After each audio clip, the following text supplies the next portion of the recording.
What's going on? You back? Goodfellas Sports TV. We in the building. Let's talk about Mark Cuban. Obviously, we know Mark Cuban made some comments basically saying, I paraphrase here, and I'll link an article, you can read them yourself, saying that European players were smarter than American players, and basically saying the white players from Slovenia and over there in Eastern European, which is Europe in general, are smarter than black American players. And he's starting to prove that by his transactions that he's making. Obviously, he took Luka Doncic, which wasn't a bad pick. I told a lot of people he could play. And then he's traded for Kristaps Porzingis. And now rumors have come out that he's trying to trade for Nikola Vučević from Orlando Magic, who's been on the trading block all season because they want the kid from Harlem that came from Texas, Mabamba. I don't know his name, sorry. But the Start. So they've been shopping Nikola Vučević for the whole season.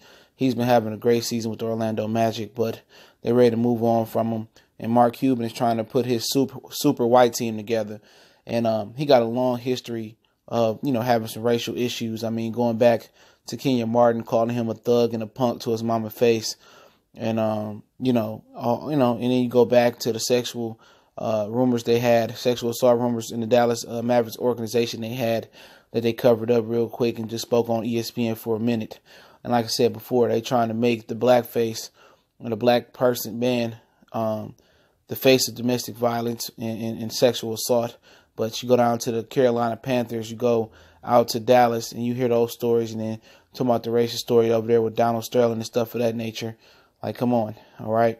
For every one black guy to do something, I mean, it's probably five other nationalities and Pacific white people that's done it as well. But that's nor here nor there. Mark Cuban is starting to put his white super team together.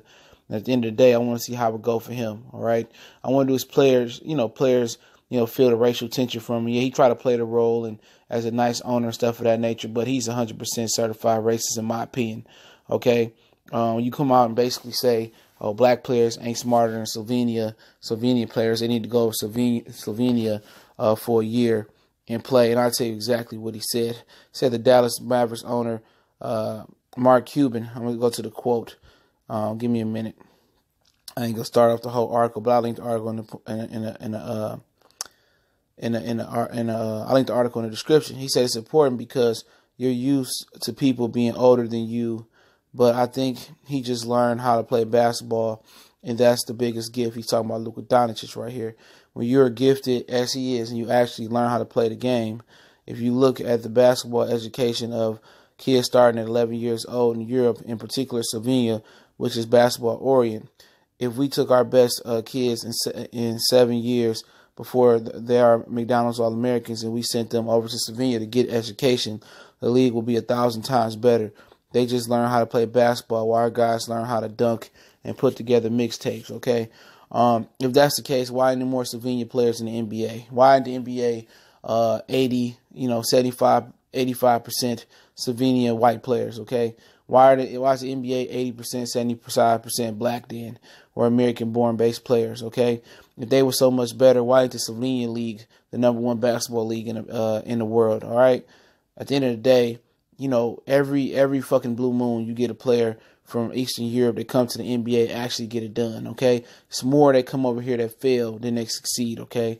Mario Hinjas, you see every year you see these dudes going on top of the draft, and that's international players in general.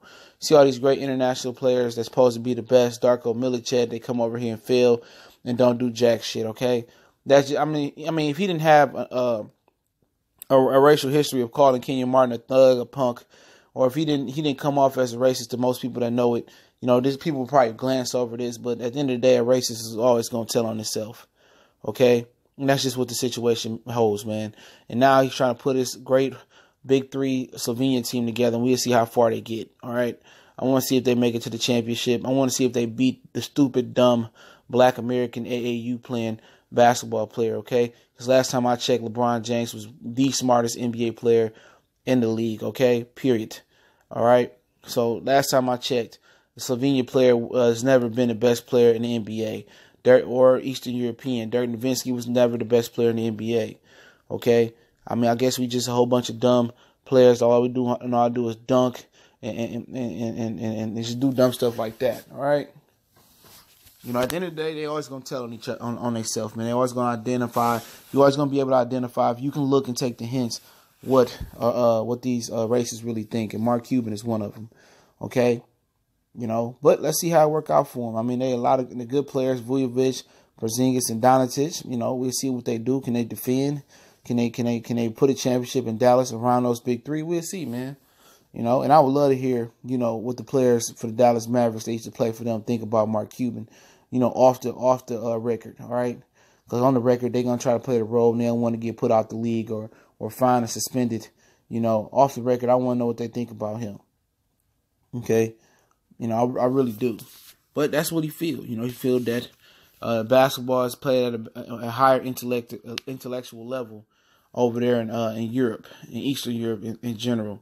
And we'll see. You know, at the end of the day, we'll see if they were so higher than us. Why they don't play inside out? Why are they big men shooting threes? Because that's the basis of basketball. You play inside out. You don't play outside in. And last time I checked, Vučević, you know, he could post up, but he shoot a lot of threes too. Porzingis shoot a lot of threes too. So all I'm trying to wonder is why is the NBA the trendsetter for the rest of the world? When the NBA started going, you know, shooting threes and creating a stretch five, a stretch fours, that's when they started doing it, okay? I know people will point to Dirk Nowitzki, and he really changed the game and stuff of that nature, but when the NBA started to trend that, then you start having guys from Congo like Serge Ibaka step out and shoot threes and stuff of that nature, but I won't go into it, but let me know what you think. I'll link the article to the description, Goodfellas Sports TV. Don't forget me on Facebook, Twitter. You can reach out to in the email if you got business questions, inquiry, sponsorship. Appreciate everybody for checking in. We'll make a donation to the channel. The link's always there. We can do me one better and just share the videos. Also, check out our Patreon account. I definitely appreciate everybody for checking in. Blessings to you and yours. Hopefully, everybody have a safe weekend and you know, stay out of trouble. The best thing. And let me know what you think about Mark Cuban. It's good.